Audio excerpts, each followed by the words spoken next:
தமிழும் உங்கள் தமிழ் தேசிய செய்தியில் மிக விரைவில்.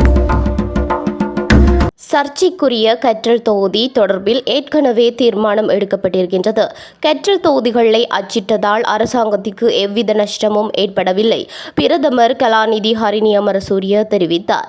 பாடப்புத்தக அச்சிடல் மற்றும் கற்றல் தொகுதிகள் தொடர்பாக இன்று பாராளுமன்றத்தில் எதிர்க்கட்சியினர் எழுப்பிய கேள்விகளுக்கு பதிலளிக்கும் போதே பிரதமர் மேற்கண்டவாறு குறிப்பிட்டார்.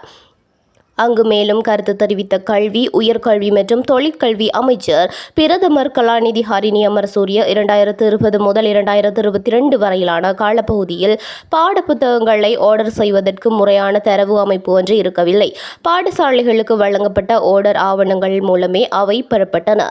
பாடசாலைகளிலும் ஏனைய நிறுவனங்களிலும் எஞ்சியிருந்த பாடப்புத்தகங்கள் கணக்கிடப்பட்டு ஆவணப்படுத்தப்படவில்லை. இதனால் எஞ்சிய புத்தகங்களின் எண்ணிக்கை மற்றும் அதன் நிதி பெறுமதியை கணக்கிட முடியாமல் இருக்கின்றது. 2023 முதல் 2025 வரை பாடப்புத்தகங்களை ஆர்டர் செய்யும் நடைமுறை தரவு அமைப்பு மூலமே முன்னெடுக்கப்பட்டது. அதனால் அவை முறையாக கணக்கிடப்பட்டுள்ளன. ஆண்டின் ஆரம்பத்திலேயே அடுத்த ஆண்டிற்கு தேவையான பாடப்புத்தக தரவுகள் அந்த அமைப்பினூடாக பெறப்படுகின்றன. தரவு அமைப்பு மற்றும் கையிருப்பில் உள்ள புத்தகங்களின் எண்ணிக்கைக்கு ஏற்ப விற்பனை மற்றும் அவசர அனர்த்தங்களின் போது ஏற்படும் தேவைகளை கருத்தில் கொண்டு பாடப்புத்தகங்கள் அச்சிடப்படுகின்றன. பாடப்புத்தக விநியோகம் மற்றும் அச்சிடுவதற்கு தேவைப்படும் காலம் ஆகியவற்றை கருத்தில் கொண்டே கொள்முதல் செயல்முறை முன்னெடுக்கப்படுகின்றது. அரசு மற்றும் தனியார் துறையினர் இணைந்து தேவைகளை கருத்தில் கொண்டு பாடப்புத்தகங்களை அச்சிடுகின்றனர். களஞ்சியங்களுக்கு புத்தகங்கள் கிடைக்கப்பெறும் முறைமைக்கு ஏற்ப அவை விரைவாக விநியோகிக்கப்படுகின்றன. பாடப்புத்தகங்கள் மற்றும் கற்றல் தொகுதிகள் ஆகியன வெவ்வேறானவை. தற்போது அச்சிடப்பட்டுள்ள பாடப்புத்தகங்கள் விநியோகிக்கப்பட்டுள்ளன.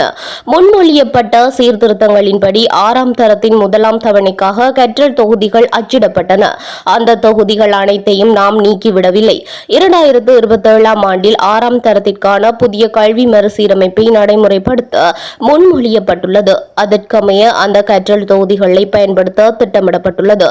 சர்ச்சைக்குரிய கற்றல் தொகுதி தொடர்பாக எடுக்கப்பட வேண்டிய நடவடிக்கைகள் குறித்தும் தீர்மானித்துள்ளோம். ஆயினும் கற்றல் தொகுதிகள் எவையும் அகற்றப்படவில்லை. அரசாங்கத்திற்கு நஷ்டம் ஏற்படும் வகையில் நாம் எந்த தீர்மானத்தையும் எடுக்கவில்லை.